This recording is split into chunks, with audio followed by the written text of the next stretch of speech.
रात गहरी होने के बाद ससुर जी ने मेरा दरवाजा खटखटाया और मुझसे बोले कि बहू, मैं बाथरूम में गिर गया था और मेरी कमर में दर्द हो रहा है। अगर तुम थोड़ी मालिश कर देती तो शायद मुझे थोड़ा आराम मिल जाता। फिर मैंने अपने ससुर को अपने बिस्तर पर लिटा दिया। इसके बाद जो हुआ उसकी आप कल्पना भी नहीं कर सकते, क्योंकि इसके बाद मेरी जिंदगी पूरी तरह से बिखर गई थी। हेलो दोस्तों, आज की इस अनोखी कहानी में आप सभी का स्वागत है। शादी के 5 महीने बाद ही मेरा पति अचानक एक दुर्घटना में गुजर गया। मेरे पिताजी ने बड़ी मुश्किल से मेरी शादी करवाई थी, लेकिन 5 महीने के अंदर ही मैं फिर से अपने मायके के दरवाजे पर आ गई थी। मेरे मायके में मेरी माँ नहीं थी, इसलिए मुझे बहुत डर लगता था कि अगर पिताजी कुछ कहेंगे तो मैं किसके आंचल में अपना मुंह छुपाऊंगी। वहां मेरी सौतेली माँ थी, इसलिए डर और भी ज्यादा था। फिर अचानक एक दिन मेरे ससुर हमारे घर आए और उन्होंने मेरे पिता से कहा कि वह मुझे फिर से अपने घर ले जाना चाहते हैं। मेरी सौतेली माँ ने तुरंत ही हाँ कह दिया, लेकिन मेरे पिताजी ने कहा, अब आपका बेटा नहीं रहा तो आप मेरी बेटी को क्यों ले जाना चाहते हैं। इस पर मेरी सौतेली माँ ने पिताजी से बहस करना शुरू कर दी और कहा, इसमें इतना सोचने की क्या बात है। वो कह रहे हैं कि वह उसे ले जाना चाहते हैं तो उन्हें ले जाने दो। उनके घर की बहू है, बेटी की मौत हो गई तो क्या हुआ, वो अपने ससुराल जा सकती है। माँ की इस झगड़े के बाद पिताजी ने बिना कुछ पूछे कहा, अगर मेरी बेटी वहां खुश रहेगी तो एक पिता होने के नाते मुझे खुशी होगी, आप उसे ले जाइए। फिर मेरे ससुर ने मुझसे कहा, चलो कपड़े वगैरह लेकर आओ। मैंने अपनी सौतेली माँ के सभी अत्याचार सहते हुए अपने ससुर के घर जाने का फैसला किया। वहां पहुंचने के बाद मैं अपने कमरे में कपड़े बदल रही थी, तभी मेरे ससुर आए और बोले, बहू, एक कप चाय बना लाओ। मैंने जल्दी से रसोई में जाकर चाय बना ली। चाय पीते हुए उन्होंने कहा, तुम्हें पता है इस घर में मैं बिल्कुल अकेला हूँ। मेरा बेटा इकलौता संतान था और तुम्हारी सास भी गुजर गई है, इसलिए मैं तुम्हें यहाँ लेकर आया हूँ ताकि मुझे लगे कि मैं यहाँ अकेला नहीं हूँ। मैंने कहा, पिताजी आप बिल्कुल चिंता मत करें, मैं तो आपकी बेटी की तरह हूँ, हमेशा आपके साथ रहूंगी। फिर मेरे ससुर बोले, मुझे पता है कि तुम मेरे साथ रहोगी, क्योंकि तुम्हारी सौतेली माँ तुम्हें मायके में कभी शांति से नहीं रहने देगी। इस तरह कुछ दिन बीत गए। 6 महीने बाद एक रात मैं अपने कमरे में सो रही थी, तभी देर रात दरवाजे पर दस्तक हुई।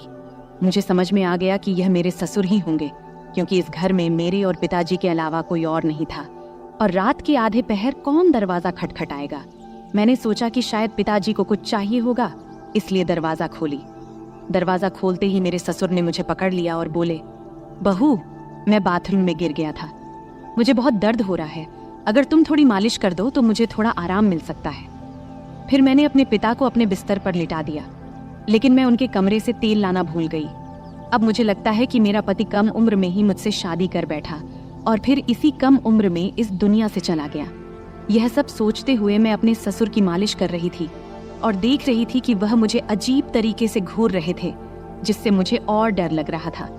तभी मैं बोली, ससुर जी क्या हुआ, आपको किस जगह पर ज्यादा चोट लगी है, क्या डॉक्टर को बुलाऊं? इस पर ससुर जी ने कहा, नहीं बहू, तुम बस मालिश कर दो, मुझे इससे ही आराम मिल रहा है। उनकी अजीब बातें सुनकर मुझे और असहज महसूस होने लगा।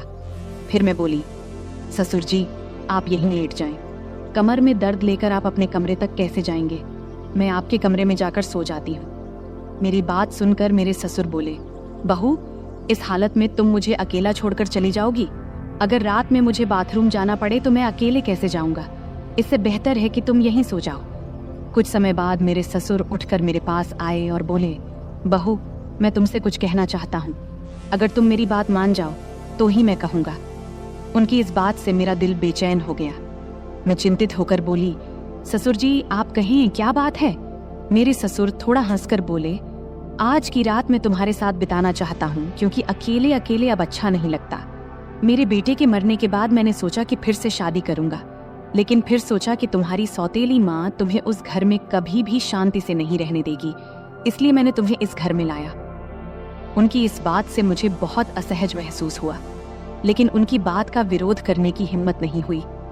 मैं अपने कमरे के सोफे पर लेट गई। मुझे नींद नहीं आ रही थी, बहुत डर लग रहा था। ससुर जी ने कहा, बहू, लगता है मैंने तुमसे कुछ गलत नहीं कहा, मैं चाहता हूं कि तुम मुझसे शादी कर लो ताकि कोई कुछ न कह सके। तभी मैं हक्का बक्का होकर बोली, ससुर जी आप ये क्या कह रहे हैं, आप मेरे ससुर हैं और ससुर से शादी कैसे हो सकती है? मेरे ससुर बोले, देखो बहू, मैं मानता हूँ कि कभी मैं तुम्हारा ससुर था, लेकिन तुम्हारे पति को मरे हुए अब 6 महीने हो चुके हैं। अब हमारे बीच ऐसा कोई रिश्ता नहीं है। मैं अकेला हूँ, तुम भी अकेली हो। हम एक दूसरे का साथ दे सकते हैं। उनकी इस बात को सुनकर मेरा मन विचलित हो गया। मैं कुछ कह नहीं पाई। एक ओर सौतेली माँ के अत्याचार, दूसरी ओर ससुर का अजीब व्यवहार। रात बीत गई और अगले दिन सुबह मैं अपने ससुर की बातों को बहुत सोची, अपनी स्थिति का विश्लेषण किया। ससुर का प्रस्ताव मुझे असंभव लग रहा था, लेकिन वास्तविकता मुझे कुछ निर्णय लेने पर मजबूर कर रही थी। फिर मुझे ख्याल आया कि मैं अपने पिताजी से जाकर बात करती हूँ, लेकिन ये सब बातें अपने खुद के पापा से करने की मुझे हिम्मत नहीं हुई, क्योंकि मुझे पता था कि पिताजी से बात करने के बाद मेरी जिंदगी में नई समस्याएं आ सकती हैं। इसलिए मैं उनके पास नहीं गई। ऐसे ही एक दिन शाम को मेरे ससुर को फिर से बात करने का मौका मिला। उन्होंने कहा, बहू, मैंने तुमसे कुछ गलत नहीं चाहा, बस चाहता हूं कि तुम मेरे जीवन में खुशी लाओ। मैं अकेला नहीं रह सकता, तुम्हारे साथ ही मेरी जिंदगी पूरी होती है। दोबारा ससुर जी से ये सभी बातें सुन मैं अंदर से कांपने लगी और कुछ बोल न पाई। थोड़ी देर बाद ससुर जी खुद ही बाहर चले गए। ऐसे ही मुझे ससुराल में और कुछ महीने बिताने के बाद मेरे ससुर और मेरे बीच एक अजीब सा संबंध बनता चला गया। पति की मौत के बाद मैंने सोचा था कि मैं अब इस दुनिया में बिल्कुल अकेली हो गई हूँ, लेकिन मेरे ससुर ने मेरे प्रति जो भावनाएं जाहिर की थी, उन्होंने मेरे जीवन को एक नई दिशा में मोड़ दिया। उनके शब्दों ने मुझे भीतर तक झकझोर कर रख दिया था। जब भी मैं सोने को जाती, उनके बातें मुझे परेशान करने लगती। वह कहते थे कि मेरे साथ रहने से उन्हें अपने अकेलेपन का एहसास नहीं होता और वह चाहते थे कि हम दोनों एक नई जिंदगी की शुरुआत करें। उस रात की बातचीत के बाद मैंने खुद को बहुत असमंजस में पाया। मन में कई सवाल उठ रहे थे। क्या यह सही है? क्या यह समाज के नियमों के खिलाफ नहीं जाएगा? लेकिन कहीं न कहीं मेरे दिल में यह बात भी थी कि शायद मेरे ससुर सच में अकेलेपन से जूझ रहे हैं। मैंने बहुत सोच विचार करने के बाद उनसे बात करने का फैसला किया। एक रात जब घर अड़ोस पड़ोस के सभी लोग सो चुके थे, तब मैं ससुर के कमरे का दरवाजा खटखटाई। उन्होंने दरवाजा खोला और मुझे देखकर थोड़ा हैरान हुए। मैं अंदर गई और बोली, ससुर जी, मैं आपसे कुछ महत्वपूर्ण बात करना चाहती हूँ। उन्होंने मुझे बैठने का इशारा किया और गंभीरता से बोले, क्या हुआ बहू, तुम इतनी रात गए क्यों आई हो? मैंने थोड़ी हिम्मत जुटाते हुए बोली, ससुर जी, मैंने आपके प्रस्ताव के बारे में बहुत सोचा है। मैं समझती हूँ कि आप अकेलेपन से जूझ रहे हैं और एक साथी की जरूरत महसूस कर रहे हैं, लेकिन इस रिश्ते के लिए एक शर्त है। हमारे बीच हमेशा सम्मान और प्यार का रिश्ता रहेगा। आप मुझे बेटी की तरह सम्मान देंगे और मैं आपको पिता की तरह आदर दूंगी।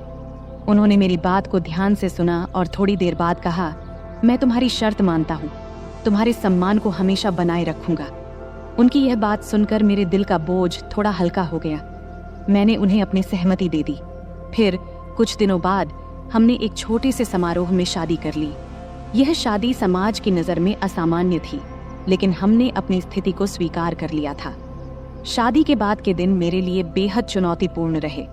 गांव में लोग बातें बनाने लगे, रिश्तेदारों ने हमसे दूरी बनानी शुरू कर दी, लेकिन हमने इन सब की परवाह किए बिना अपने जीवन को आगे बढ़ाने का फैसला किया।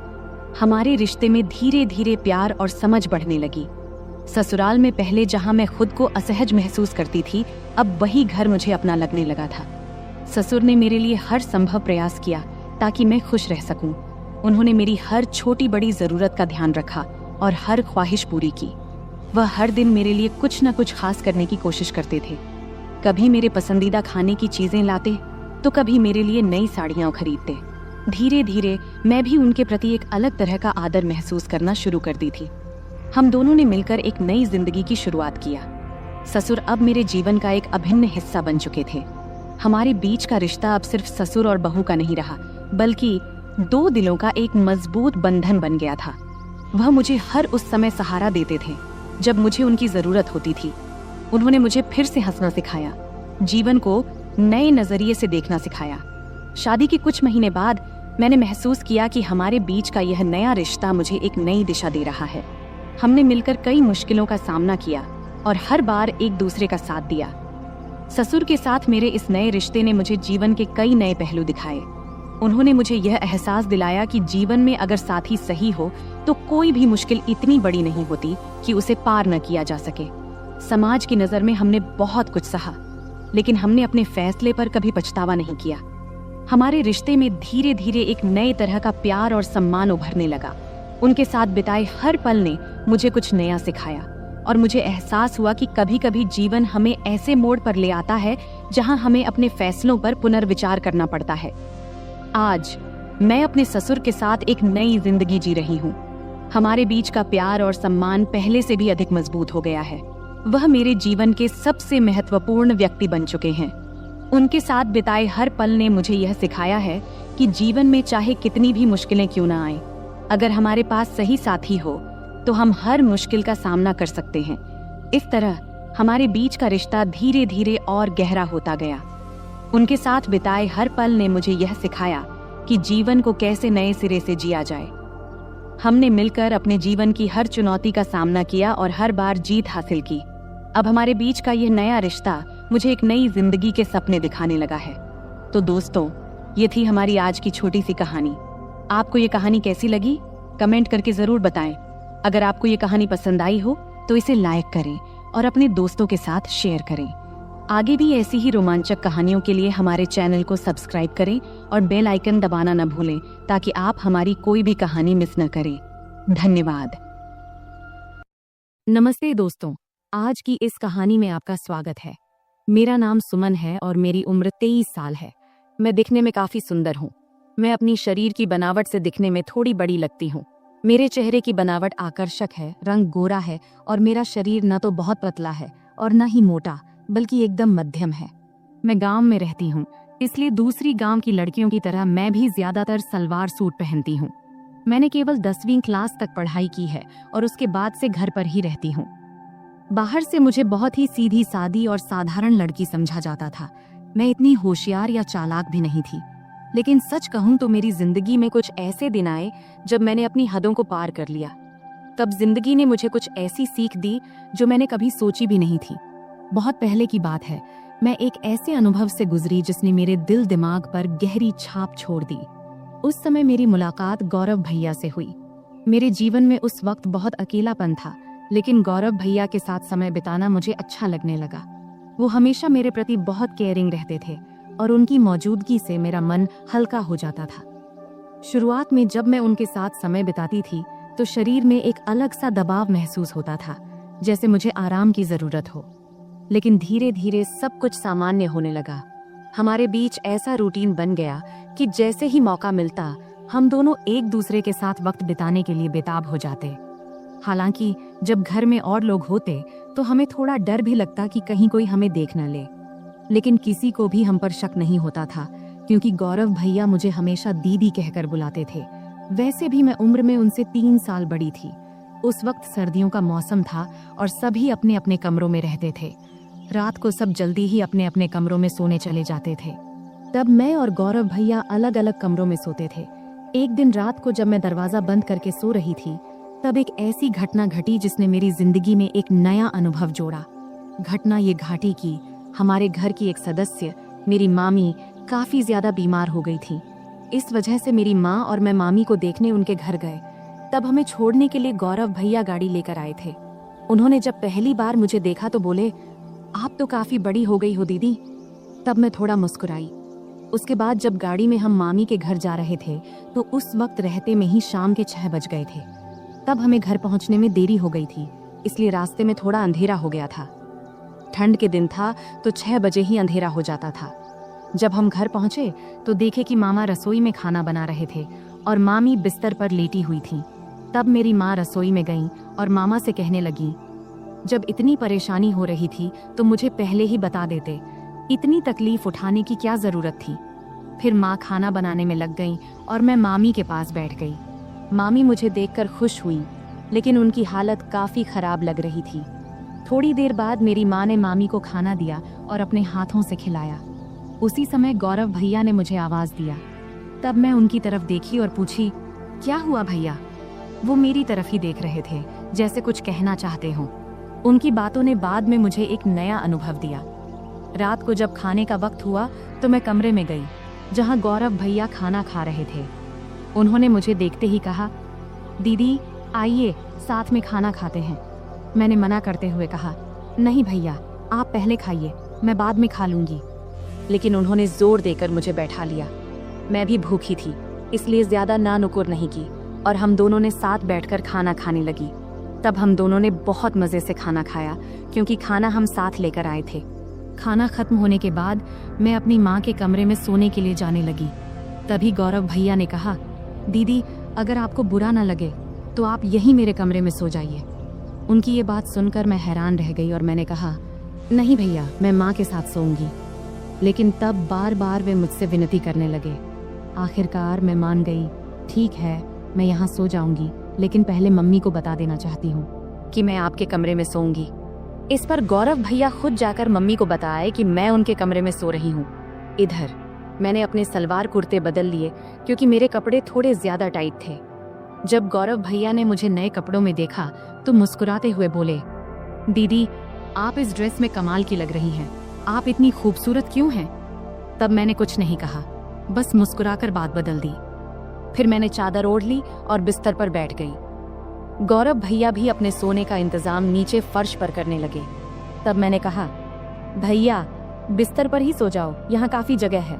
मेरे कहते ही गौरव भैया भी चादर ओढ़कर मेरे पास बैठ गए। गौरव भैया बहुत हंसमुख और मजाकिया इंसान थे।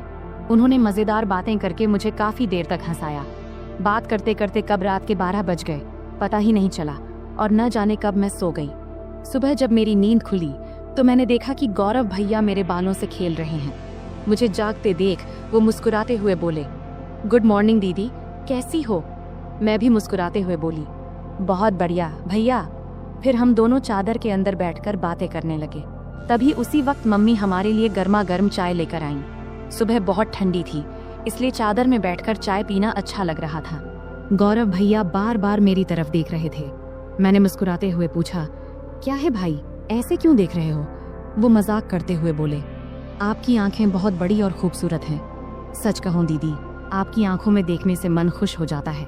तब मैं मस्ती में बोली, सुबह जब मैं सो रही थी तब क्या कर रहे थे? तब वो हल्का सा मुस्कुराए और बोले, कुछ नहीं दीदी, आपके बाल ठीक कर रहा था। गौरव भैया दिखने में काफी सुंदर थे। उनके चेहरे पर अभी दाढ़ी मूंछ भी नहीं आई थी और चेहरा बहुत साफ था। मेरी तुलना में उनकी हाइट थोड़ी सी कम थी, लेकिन उनकी कुछ हरकतें मुझे कभी कभी हैरान कर देती थीं। सुबह का वक्त थोड़ा व्यस्त था। मम्मी घर के कामों में व्यस्त थीं और मामू काम पर जाने के लिए तैयार हो रहे थे। तब मैं भी मम्मी की मदद करने लगी। इतने में मामू खाना पैक करके काम पर निकल गए। मेरी रोज सुबह नहाने की आदत थी, इसलिए रोज की तरह मैं नहाने के लिए बाथरूम की ओर गई। मुझे नहीं पता था कि गौरव भैया भी उसी वक्त नहाते हैं। जैसे ही मैंने बाथरूम का दरवाजा खोला तो मैं शर्म से लाल हो गई और तेजी से अपने कमरे में भाग आई। गौरव भैया उस वक्त नहा रहे थे। उनके चेहरे पर साबुन लगा था, इसलिए उन्होंने मुझे देखा भी नहीं। लेकिन मैं इतनी ज्यादा शर्मिंदा हो गई कि वह दृश्य बार बार मेरे दिमाग में घूमने लगा। कमरे में बैठकर मैं अपनी ही सोच में खो गई और हल्के हल्के हंसने लगी।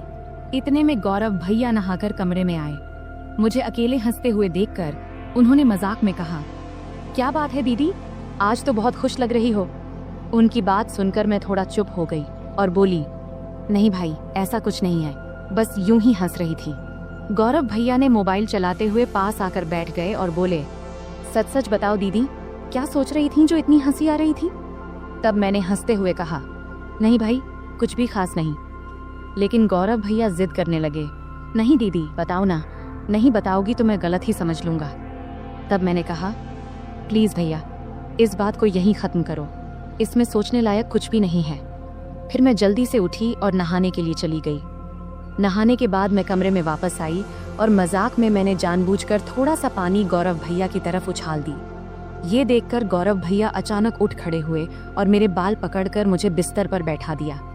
उनका ये रवैया देखकर मुझे गुस्सा आ गया। मैंने गुस्से में कहा, ये क्या कर रहे हो भैया? और गुस्से में उनका हाथ झटक दिया। इसके बाद गौरव भैया बिना कुछ कहे चुपचाप कमरे से बाहर चले गए। उनका ये व्यवहार देखकर मैं भी हैरान रह गई थी। मुझे खुद पर पछतावा होने लगा कि शायद मुझे ऐसा नहीं करना चाहिए था। फिर जल्दी से मैं अपनी बाल ठीक की और मम्मी के पास चली गई। मामी का ध्यान रख रही थीं। उन्हें दवा दे रही थीं और खाना तैयार कर रही थीं। तभी मामी ने मुझसे कहा, जाकर गौरव को बुला ला, उसे गरम गरम खाना खा लेने को बोल दे, वरना ठंडा हो जाएगा। मुझे पता था कि गौरव भैया मुझसे नाराज है। जब मैं उन्हें बुलाने गई तो देखा कि वो छत पर बैठे फोन देख रहे हैं। मैंने आवाज लगाई, भैया नीचे आओ, मम्मी बुला रही हैं, खाना खा लो। लेकिन उन्होंने कोई जवाब नहीं दिया। तब मैं और पास गई और कहा, प्लीज भैया मुझसे नाराज मत हो, मुझसे गलती हो गई, मैं माफी मांगती हूँ। तब भी वो मेरी तरफ देखा भी नहीं और फोन देखते रहे। तब मैंने उनके हाथ को पकड़कर कहा, भैया गलती सिर्फ मेरी नहीं थी, तुमने भी तो मेरे बाल खींचे थे, इसलिए मुझे गुस्सा आ गया था, अब इतना नाराज मत हो। तब मेरी आंखों में आंसू आ गए और मैंने रोते हुए कहा, भैया प्लीज इतना गुस्सा मत करो, अगर मेरी गलती है तो मुझे एक नहीं 2 चांटे मार दो, लेकिन ऐसे चुप मत रहो। मुझे रोता देख गौरव भाई का गुस्सा थोड़ा ठंडा हो गया। उन्होंने धीरे से कहा, ठीक है, रो मत, लेकिन तुम्हें मुझ पर हाथ नहीं उठाना चाहिए था। खैर छोड़ो, चलो खाना खा लेते हैं। तब मैंने कहा, पहले ये तो कहो कि तुमने मुझे माफ कर दिया है। तब वो हंसकर बोले, अरे बहुत हो गया, अब चुप हो जाओ, वरना मुझे और ज्यादा माफिया मांगनी पड़ेंगी। फिर हम दोनों नीचे गए और खाना खाने बैठे। मम्मी और मामी पहले ही खा चुकी थी। मम्मी रसोई का काम खत्म कर रही थी। खाने के बाद मैं मामी के पास बैठ गई और उनके साथ बातचीत करने लगी। मामी की तबीयत का हालचाल लेने लगी। इसी बीच मम्मी ने कहा, हम दोनों पास के घर में मिलने जा रहे हैं, तुम और गौरव यहीं रहो। मैंने गौरव से कह दिया है कि कहीं बाहर ना जाए, हम जल्दी लौट आएंगे। फिर मम्मी और मामी बाहर चली गईं और मैं मामी का कमरा साफ करने लगी। तभी गौरव भैया मस्ती करते हुए आ गए। मैंने उनसे कहा, भैया प्लीज मेरे लिए कुछ ला दो। उन्होंने मुस्कुराकर कहा, बोलो दीदी क्या चाहिए। मैंने कहा, मेरे लिए चॉकलेट ले आओ, मुझे बहुत पसंद है। गौरव भैया हंसते हुए बोले, ठीक है, तुम कमरे की सफाई करो, मैं चॉकलेट लेकर आता हूँ। गौरव भैया चॉकलेट लेने चले गए और मैं कमरे की सफाई करने लगी। जब मैंने मामी की अलमारी खोली तो वहाँ मेकअप का सामान रखा देखी। सजने संवरने का मेरा भी बहुत शौक था, तो मैंने मामी का मेकअप इस्तेमाल करना शुरू कर दिया। फिर मैंने मामी के झुमके और गहने पहन लिए और अलमारी से लाल साड़ी निकाल ली। जब गौरव भैया चॉकलेट लेकर वापस आए तब मैं पूरी तरह से सज धज कर नई दुल्हन की तरह तैयार हो चुकी थी। तब मैंने बाल खोल रखे थे, लिपस्टिक लगा रखी थी और हाथों में चूड़ियां भी पहन ली थीं। जैसे ही वे कमरे में दाखिल हुए, मुझे इस रूप में देखकर हैरान रह गए। उनके मुंह से बस यही निकला, दीदी आप तो शानदार लग रही हैं। फिर मैंने उनसे चॉकलेट ली और बिस्तर पर बैठकर खाने लगी। गौरव भैया भी पास में बैठ गए और तब उनकी नजरें मुझसे हट नहीं रही थीं। तब मैंने कहा, भैया इतना मत देखो, मुझे असहज लग रहा है। गौरव भैया हंसकर बोले, क्या करूं दीदी, आप पर से नजर हट ही नहीं रही, आप साड़ी में इतनी सुंदर लग रही हो, मानो कोई परी हो। फिर मजाक में बोले, मन कर रहा है कि आपको अपनी दुल्हन बना लूं। मैं समझ रही थी कि उस वक्त उनके मन में क्या चल रहा था, पर मैंने हल्की हंसी के साथ बात को दूसरी ओर मोड़ दिया। मैंने मजाक में कहा, तो फिर रुक क्यों गए, बताओ मुझे पत्नी बनाकर क्या करोगे। तब गौरव भैया थोड़ा हंसकर बोले, रहने दो दीदी, मुझे पता है तुम जानबूझकर ये पूछ रही हो। तब मैंने कहा, तो क्या तुम अपनी दीदी का फायदा उठाना चाहते हो, अगर मम्मी को पता चल गया तो क्या होगा। तब गौरव भैया बोले, दीदी इतनी चिंता मत करो, हम तो घर में ही हैं और किसी को पता भी नहीं चलेगा, तुम बस एक बार हाँ कह दो, मैं सब संभाल लूंगा। तब मैंने मुस्कुराते हुए कहा, तो पहले बताओ तुम ये सब साड़ी देखकर कह रहे हो या पहले से ऐसा सोच रहे थे। गौरव भैया हंसकर बोले, सच कहूं तो जब से तुम आई हो तभी से ऐसा लग रहा है, अगर तुम एक बार मान जाओ तो सब आसान हो जाएगा। तब मैंने मजाक में कहा, ठीक है, जब तुम चाहो मैं तुम्हारी बात मानूंगी, लेकिन तुम्हें अपनी जिम्मेदारी ठीक से निभानी होगी। इस पर भैया बहुत खुश होकर बोले, थैंक्स दीदी, मुझे पता था तुम मुझे ना नहीं कहोगी, तुम सच में सबसे अच्छी हो। मैंने कहा, रुको, इतनी तारीफ करने की जरूरत नहीं है और शाम को मेरे लिए और भी चॉकलेट लाना मत भूलना। तब गौरव भैया ने कहा, ठीक है दीदी, 1 मिनट रुको, मैं आता हूँ। जब वह बाहर चले गए तो मुझे थोड़ी असुविधा महसूस हुई। जब वह वापस आए तो मैंने कहा, गौरव भैया इस वक्त मुझे थोड़ी परेशानी हो रही है, शाम को इस बारे में बात करेंगे। लेकिन गौरव भैया मेरी बात मानने को तैयार नहीं थे। उन्होंने शांत स्वर में कहा, दीदी, इतनी चिंता क्यों कर रही हो? डरने की कोई बात नहीं है, सब ठीक हो जाएगा। अगर तुम्हें असुविधा हो रही है तो आंखें बंद कर लो। तब मैंने आंखें बंद कर लीं और गौरव भैया मुझे तभी उसी पल दरवाजे पर अचानक दस्तक हुई, जिससे हम दोनों डर गए। कुछ समय बाद बाहर से मम्मी की आवाज आई, कोई है कमरे में? तब मैं तुरंत बिस्तर से उठ गई, क्योंकि मैं साड़ी में पूरी तरह सज धज कर तैयार थी। ऊपर से मामी के कमरे में थी। गौरव भैया का मूड भी खराब हो गया था, लेकिन उनके चेहरे को देखकर मुझे अंदर से हंसी आ रही थी। मैंने तुरंत गौरव भैया को कमरे से बाहर कर दिया और खुद भी साड़ी उतारकर सामान्य कपड़े पहन ली। फिर कमरे की सफाई करने लगी। इस बीच मम्मी ने मामी को बरामदे में बिठाया और सीधे रसोई में जाकर चाय बनाने लगी। तब मैं जल्दी जल्दी कमरे की सफाई करने लगी। बाद में हम सबने मिलकर चाय पी। चाय पीने के बाद मम्मी काम में लग गईं और मैं बरामदे में लेट गई। समय बिताने के लिए मैंने मम्मी की मदद करनी शुरू कर दी। कुछ समय बाद मैंने देखा कि गौरव भैया कहीं नहीं दिख रहे हैं। जब मैं उन्हें ढूंढने गई तो देखी कि वह बाथरूम से बाहर निकलकर हाथ धो रहे थे, लेकिन उनके चेहरे से लग रहा था कि उनका मूड अभी भी ठीक नहीं है। तब उन्हें देखकर मैं हंसी नहीं रोक पाई और हंसते हुए बोली, क्या हुआ, इतना उदास क्यों हो? मजाक में मैंने कहा, भैया तुम ऐसे क्यों हो? गौरव भैया हंसते हुए बोले, अगर तुम मेरी जगह होती तो तुम भी ऐसे ही करती। तुम लड़की हो, इसलिए इतनी बातें कर पा रही हो। मैं हंसकर बोली, ठीक है भैया, बस थोड़ा इंतजार करो, रात होने पर तो कोई डिस्टर्ब नहीं करेगा। तब गौरव भैया बोले, दीदी समस्या तो इसी रात के इंतजार में है, हर मिनट घंटों जैसा लग रहा है। तभी मम्मी ने आवाज दी, तुम्हारे भाई बहन की बातें खत्म हो गई हो तो थोड़ा काम में हाथ बंटाओगे? मम्मी की आवाज सुनते ही मैं उठकर जाने लगी और जाते जाते मजाक में बोली, गौरव भैया याद रखना, अगर चॉकलेट नहीं मिला तो मैं भी कुछ नहीं दूंगी। फिर मैं रसोई में चली गई। इस बीच मामा भी घर लौट आए थे। तब मैंने उन्हें खाना परोस दिया। मामा जी बहुत थके हुए थे, वे हमारे साथ थोड़ा बैठकर बात किए, फिर जल्दी सो गए। मम्मी मामी को खाना खिला रही थी और उन्हें दवाई दे रही थी। मैंने भी अपना खाना खा लिया और समय बिताने के लिए टीवी देखने लगी। सर्दी का मौसम होने के कारण हम जल्दी बिस्तर में चले गए, लेकिन मम्मी अभी भी अपने काम में लगी हुई थी। तब मैं मामी के कमरे में चली गई और बैठकर फोन में व्यस्त हो गई। इतना डूबी थी कि मुझे पता ही नहीं चला कि कब गौरव भैया खाना खाकर अपने कमरे में चले गए और मेरा इंतजार कर रहे थे। मैं अपनी रोज की सीरियल देखने में व्यस्त थी। जब मैं नहीं गई तो गौरव भैया खुद मुझे बुलाने आ गए। कमरे में आकर भैया बोले, दीदी आओ, मैं तुम्हारा बहुत देर से इंतजार कर रहा हूँ। तभी मम्मी ने कहा, कोई बात नहीं, अगर तुम अकेले सोना चाहते हो तो सो जाओ, तुम्हारी दीदी मेरे साथ सो जाएगी। मम्मी की बात सुनते ही भैया जल्दी से बोले, नहीं नहीं, हम तो बस बातें कर रहे थे, वैसे भी कुछ दिनों बाद आप लोग चले जाएंगे, फिर पता नहीं कब मुलाकात होगी और दीदी के साथ खेल पाऊंगा। तब मैंने मम्मी को आश्वस्त करते हुए कही, मम्मी भैया सही कह रहे हैं। इसके बाद मम्मी ने कहा, ठीक है, जैसा तुम चाहो, और हम कमरे में चले गए। कमरे में जाते ही गौरव भाई ने जल्दी से दरवाजा बंद कर दिया। तब मैं समझ गई कि भैया अब और इंतजार नहीं कर पा रहे हैं, लेकिन तब भी मम्मी और मामी जाग रहे थे, इसलिए मैंने कहा, भैया थोड़ा धैर्य रखो, सब सो जाएं, फिर बात करेंगे। अगर किसी ने मेरी आवाज सुन ली तो मुश्किल हो जाएगी। भैया बोले, दीदी और इंतजार नहीं होता। तभी मुझे चॉकलेट की याद आई। मैंने कहा, ठीक है भैया, लेकिन पहले मेरी चॉकलेट दो। भैया ने तुरंत जेब से चॉकलेट निकालकर दे दिया। फिर मैं चॉकलेट खाने लगी और भैया परफ्यूम लगाने लगे। शुरुआत में हम मजाक में थोड़ी थोड़ी नोक झोंक करने लगे।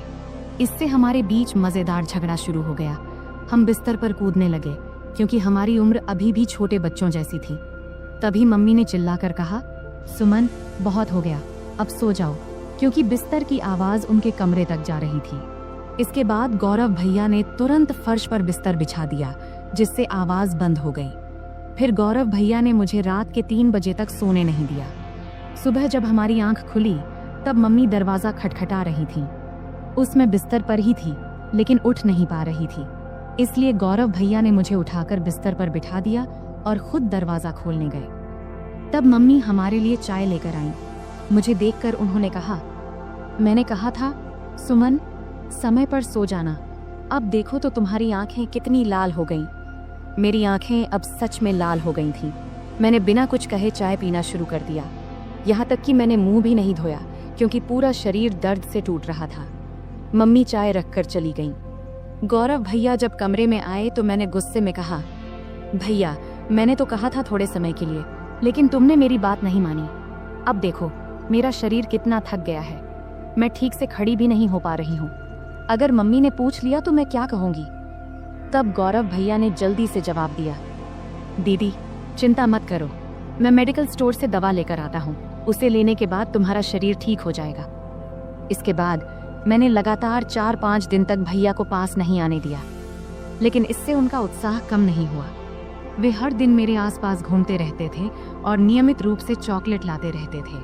भैया मेरे सारे काम कर देते और मैं जो चाहती वे हंसते हंसते कर देते, इसलिए मैंने भी इसका मजा लेना शुरू कर दिया।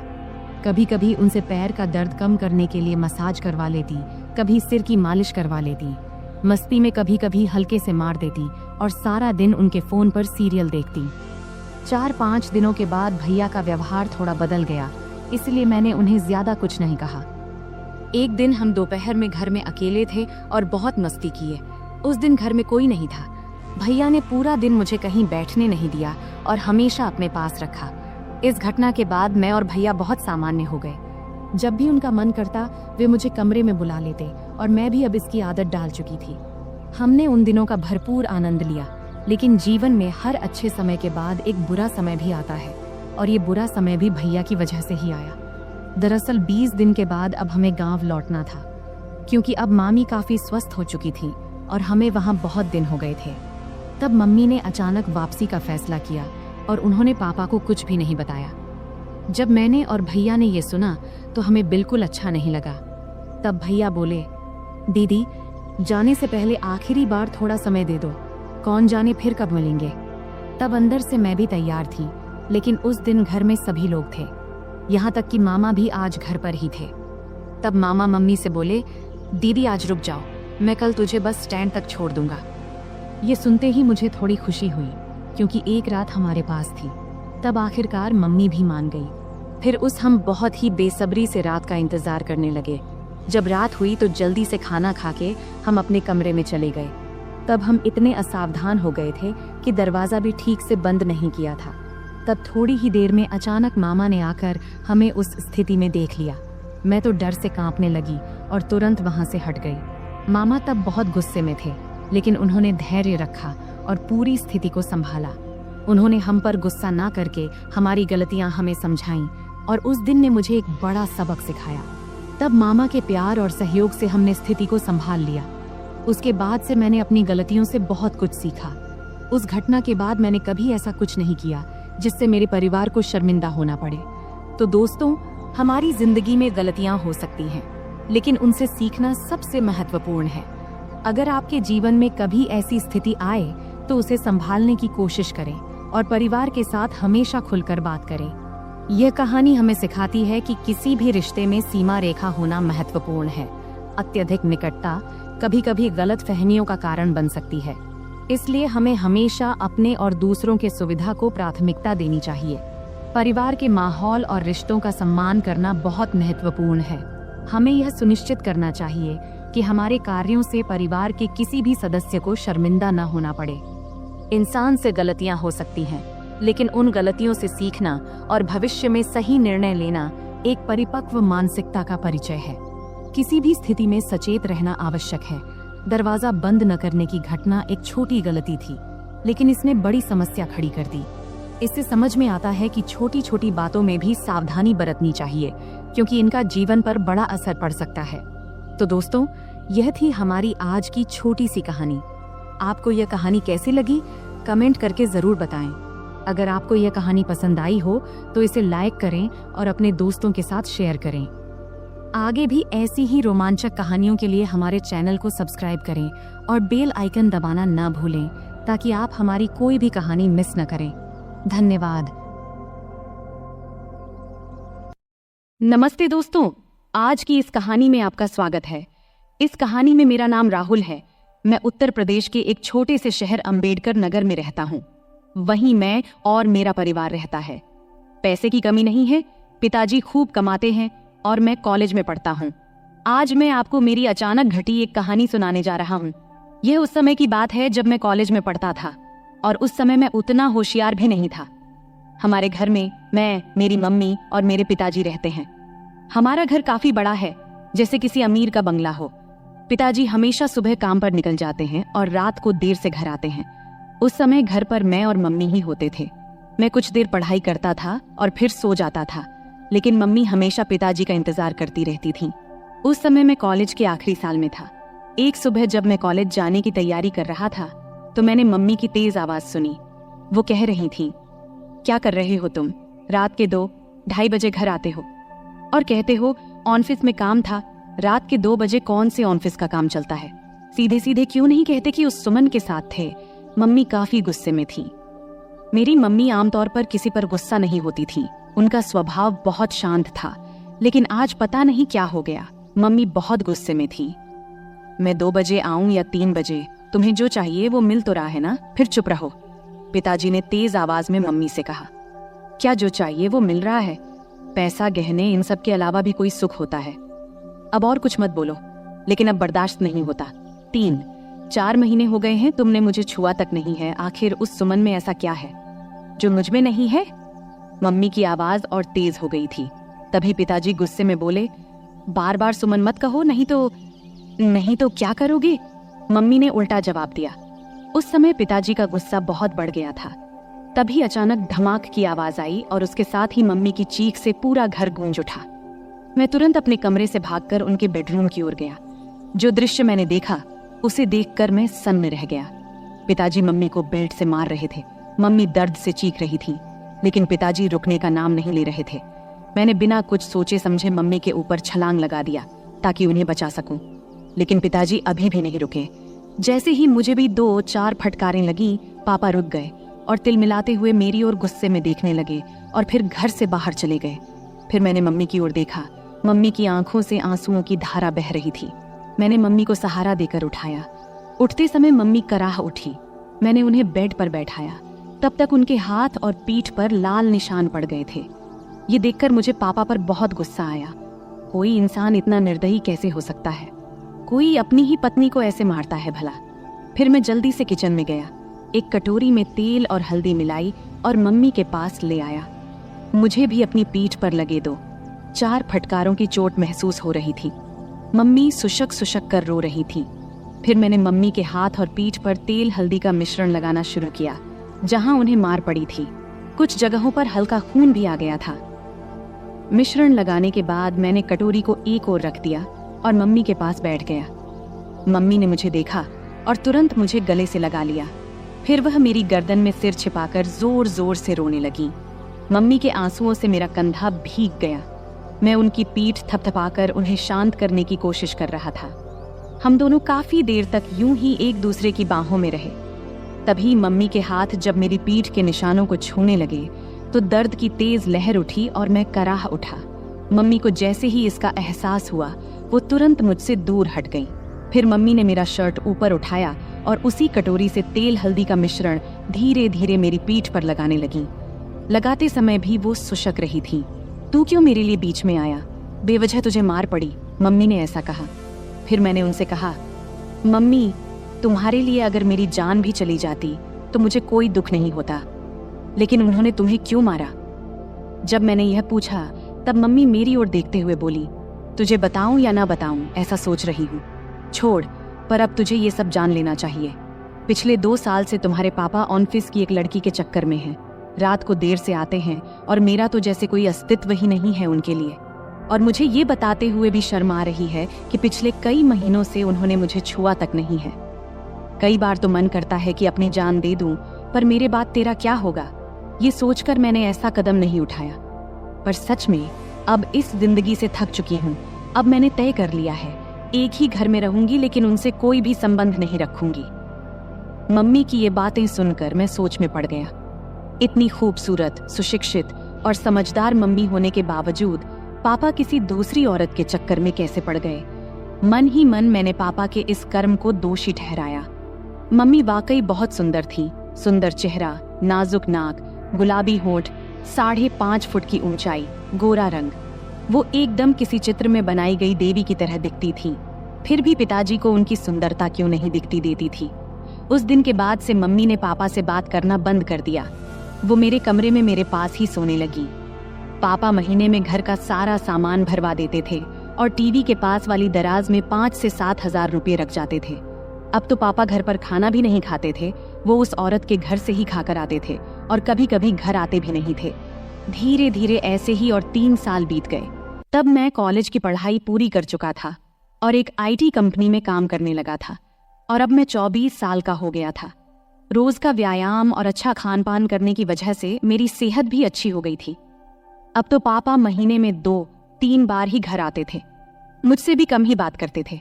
हालांकि मम्मी अब उस सदमे से उबर चुकी थी, लेकिन उनके चेहरे पर हमेशा उदासी छाई रहती थी। मैंने उन्हें कभी हंसते हुए नहीं देखा था। यह देखकर मुझे बहुत बुरा लगता था। जब मैं नौकरी पर गया तो कंपनी ने मुझे लैपटॉप दिया, इसलिए मैंने घर पर इंटरनेट कनेक्शन भी लगवा लिया। बचपन से मम्मी के साथ रहने के कारण मेरे पास ज्यादा दोस्त नहीं थे। मम्मी ही मेरी सबसे करीबी दोस्त थी। संध्या के समय जब मैं काम से घर लौटता तो फ्रेश होकर चाय पीता और फिर बेडरूम में जाकर लैपटॉप पर इंटरनेट चलाता। यह मेरा समय बिताने का जरिया बन गया था। उस वक्त की उम्र के कारण मैं इंटरनेट पर तरह तरह फिल्में देखता रहता था, लेकिन मुझे सबसे ज्यादा माँ और बेटे के बीच की फिल्में पसंद आने लगी थी। धीरे धीरे मेरी नजरें मम्मी को देखने के तरीके में भी बदलाव आने लगा था।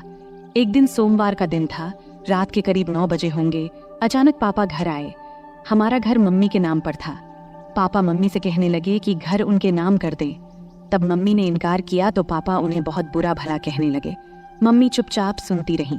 तभी पापा ने मम्मी के गाल पर थप्पड़ मार दिया। ये देख अब मेरा खून खौल उठा। पापा दूसरा थप्पड़ मारने ही वाले थे, तभी मैंने उनका हाथ पकड़ लिया और कहा, पापा अब बहुत हो गया, ये तमाशा बहुत हो चुका है, अब और नहीं सहन कर सकता। आज से इस घर में कदम रखा तो इसका अंजाम अच्छा नहीं होगा। फिर मम्मी ने भी गुस्से में पापा को खूब डांटा। पापा मम्मी की जोर से डांटने पर अचानक रुक गए और मेरे ताकतवर शरीर को देखकर वहां से चले गए। फिर मैंने दरवाजा बंद कर दिया और मम्मी के पास चला गया। मम्मी ने मुझे आंसुओं से भरी आंखों से देखा और दौड़ते हुए आईं। फिर मुझे गले से लगा लिया और फूट फूट कर रोने लगी। मैंने भी मम्मी की कमर को कसकर पकड़ा और उन्हें अपनी बाहों में भर लिया। मम्मी हिचकियां ले रही थी और बोल रही थी, ठीक किया बेटे, इस आदमी की यही औकात है। आज के बाद अगर ये घर में दोबारा ना आए तो अच्छा ही है। मम्मी बोली, अब इस घर में उसकी आने की हिम्मत नहीं होगी और अगर आ भी गया तो मैं उसे छोड़ूंगा नहीं। मैंने गुस्से में मम्मी से कहा। फिर मम्मी ने चिंतित होते हुए कहा, राहुल बेटा, मत उलझ इस आदमी से। अगर तुझे कुछ हो गया तो मैं किसके सहारा रहूंगी। फिर मैंने भावुक होकर बोला, तू चिंता मत कर मम्मी, उस समय मेरे पास नौकरी नहीं थी इसलिए हम मजबूर थे, लेकिन अब मेरे पास अच्छी नौकरी है। तू चिंता मत कर, मैं तुझे कुछ नहीं होने दूंगा, मैंने मम्मी को आश्वस्त देते हुए कहा। फिर एक दिन मैं दोपहर में काम से घर वापस आया। मैंने अपनी चाबी से दरवाजा खोला और अंदर आया। तभी मुझे एक अजीब आवाज सुनाई दी। मैं बेडरूम के दरवाजे के पास गया, तब दरवाजा अंदर से बंद था। मैंने दरवाजे की होल से अंदर झांका और देखा कि मम्मी अंदर किसी के साथ थीं। जो नज़ारा मैंने देखा उसे देखकर मैं चौंक गया। लगभग 10 मिनट तक मैं वहीं देखता रहा। अचानक मम्मी बेहोश होकर गिर पड़ी। फिर मैं दरवाजे से हट गया और धीरे से बाहर बरामदे का दरवाजा खोला। फिर जोर से कहा, मम्मी मैं आ गया हूँ, तुम कहाँ हो? ये कहते हुए मैंने अपने हाथ में पकड़ा बैग सोफे पर रख दिया और जूतों के फीते खोलने लगा। कुछ ही देर में मम्मी ने बेडरूम का दरवाजा खोला और बाहर आई। मुझे अचानक देखकर उनके चेहरे पर घबराहट और आश्चर्य के भाव थे। मैंने जल्दी से अपने जूते उतारे और बेडरूम में घुस गया। टेबल पर मुझे केले की प्लेट दिखाई दी। मैंने एक केला उठाया और खाने लगा। मम्मी मेरे पीछे पीछे आई। मैं जैसे ही केले को खाने वाला था, मम्मी कुछ बोलने वाली थी, लेकिन मैंने पहले ही केले को मुंह में डाल लिया था। मम्मी हैरानी से मेरी ओर देख रही थी और मैं शांति से केला खा रहा था। केला थोड़ा कच्चा था, इसलिए पूरी तरह से मीठा नहीं था। मम्मी, केले बहुत अच्छे हैं और है क्या? मैंने केले खाते हुए मम्मी से पूछा। मम्मी ने कुछ जवाब दिया, लेकिन अपने मुंह में ही। लेकिन दोस्तों, मैं आपको बताता चलूं, उन केलों का स्वाद इतना अच्छा था कि कुछ मत पूछो। केले खाने के बाद मैं बाथरूम में जाकर फ्रेश हो गया और फिर कमरे में जाकर लैपटॉप खोल लिया। फिर मैं एक रोमांटिक मूवी देखने लगा। फिर रात के खाने के बाद मैं बेडरूम में सोने चला गया। थोड़ी देर में मम्मी भी सब काम निपटाकर सोने आई। मम्मी ने हल्के गुलाबी रंग का नाइट गाउन पहना हुआ था। तब मैंने लैपटॉप से नजरें हटाकर मम्मी की ओर देखा। मम्मी नीचे झुककर तकिया ठीक कर रही थी। तकिया सही करने के बाद मम्मी बिस्तर पर लेट गईं। तब मैंने भी अपना लैपटॉप बंद कर दिया, फिर लाइट बंद किया और सोने की कोशिश करने लगा। लेकिन मुझे नींद नहीं आ रही थी। मेरे दिमाग में दिन की वो घटना बार बार घूम रही थी। बहुत देर तक मैं जागा रहा, जबकि मम्मी शांति से सो रही थी। कुछ समय बाद मम्मी ने करवट ली और मेरी तरफ पीठ करके सो गईं। फिर उन्होंने छत की ओर मुंह करके लेटना शुरू किया। मैं थोड़ी देर के लिए डर गया, लेकिन जब मम्मी जागी नहीं तो मुझे थोड़ी राहत मिली। मेरी हिम्मत बढ़ी और मैं धीरे धीरे मम्मी की ओर देखने लगा। मम्मी ने कुछ ही पल के लिए मेरी ओर देखा और फिर अपनी आंखें बंद कर लीं। मैंने समझ लिया कि वो अभी भी जाग रही हैं। मैं थोड़ा और आगे बढ़ा और खुद को संतुष्ट महसूस किया। मम्मी भी खुश थीं। उन्होंने कुछ नहीं कहा, लेकिन मुझे एहसास हो रहा था कि उन्हें भी संतोष मिला है। मम्मी, क्या हुआ? तुम चुप क्यों हो? क्या तुम्हें अच्छा नहीं लगा? मैंने जब ऐसा पूछा तब उन्होंने बोला, नहीं रे बेटा, मुझे तो बहुत अच्छा लगा। तूने मम्मी को बहुत खुश किया। फिर मैंने मम्मी के पीठ पर प्यार से हाथ फेरते हुए कहा, मम्मी, अब से तुम्हें केले खाने की जरूरत नहीं पड़ेगी। मैंने मम्मी के कान में धीरे से ऐसा कहा। तब मम्मी बोल उठी, बेटा, तुझे ये कैसे पता चला? मम्मी ने आश्चर्य से मेरी ओर देखते हुए पूछा। तब मैंने उन्हें बताया कि आज दोपहर जब मैं घर आया तो कमरे से तुम्हारी आवाज सुनाई दी। जब मैंने दरवाजे की होल से देखा तो मुझे सब समझ में आ गया। तभी मैंने ठान लिया था कि अब से मम्मी को किसी भी चीज की कमी नहीं होने दूंगा। राहुल, मेरे राजा, तू कितना प्यार करता है अपनी मम्मी से। मम्मी भावुक होकर बोली, हाँ मम्मी, अब से तुम्हें मैं किसी भी चीज की कमी नहीं होने दूंगा। मैंने कहा, अब पापा भी हमें सताने नहीं आएंगे और अब वो दोबारा इस घर में कदम नहीं रखेंगे। इसलिए तुम अब चिंता मत करना, हम अब सुख से रहेंगे। मैंने मम्मी को आश्वस्त किया। उस दिन हम दोनों ने सुख और शांति का आनंद लिया और फिर आराम से सो गए।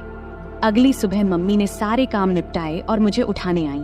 मैंने जल्दी से तैयार होकर चाय पिया और हम दोनों गपशप करने लगे। तभी हमने देखा कि पापा अचानक से आकर हमारे सामने खड़े हो गए। तब मम्मी ने पापा से पूछा, अब क्या चाहिए तुम्हें?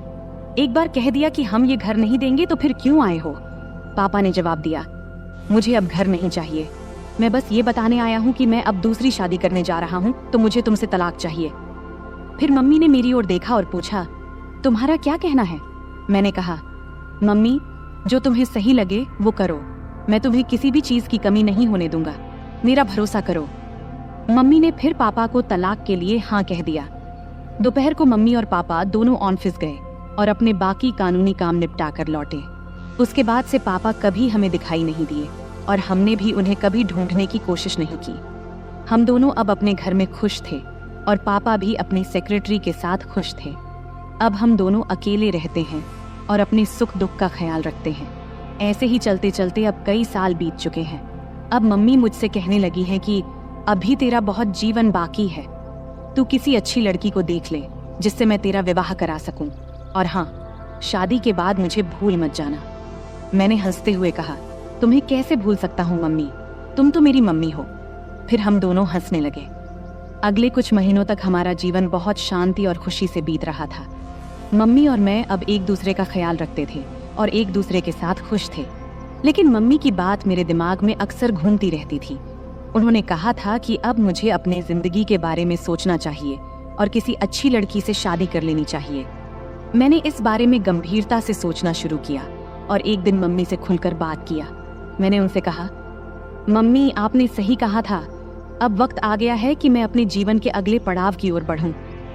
मुझे लगता है कि अब मुझे भी किसी के साथ अपना जीवन बिताने की जरूरत है। मम्मी ने मेरे चेहरे की ओर देखा और प्यार से मुस्कुराई। फिर उन्होंने कहा, बिल्कुल बेटा, मैं हमेशा चाहती थी कि तू अपनी जिंदगी को खुशी और प्यार से भर ले। मैं तेरे लिए बहुत खुश हूँ। इसके बाद मम्मी ने मेरे लिए लड़की देखनी शुरू की। कुछ ही दिनों में मम्मी को एक अच्छा रिश्ता मिला। लड़की का नाम स्नेहा था। स्नेहा बहुत समझदार और संस्कारी लड़की थी। जब मैंने उससे पहली बार मुलाकात किया तो मुझे ऐसा लगा जैसे मेरे जीवन का वो खालीपन भर गया हो। स्नेहा और मैं जल्द ही शादी के बंधन में बंध गए। शादी के बाद हमारा घर और भी खुशहाल हो गया। मम्मी, स्नेहा और मैं एक परिवार की तरह रहने लगे। मम्मी को अब इस बात की खुशी थी कि उन्होंने मुझे अकेलेपन से बाहर निकालकर मेरे लिए एक नया जीवन शुरू करने में मदद की थी। समय बीतता गया और हमारा जीवन पहले से भी बेहतर होता चला गया।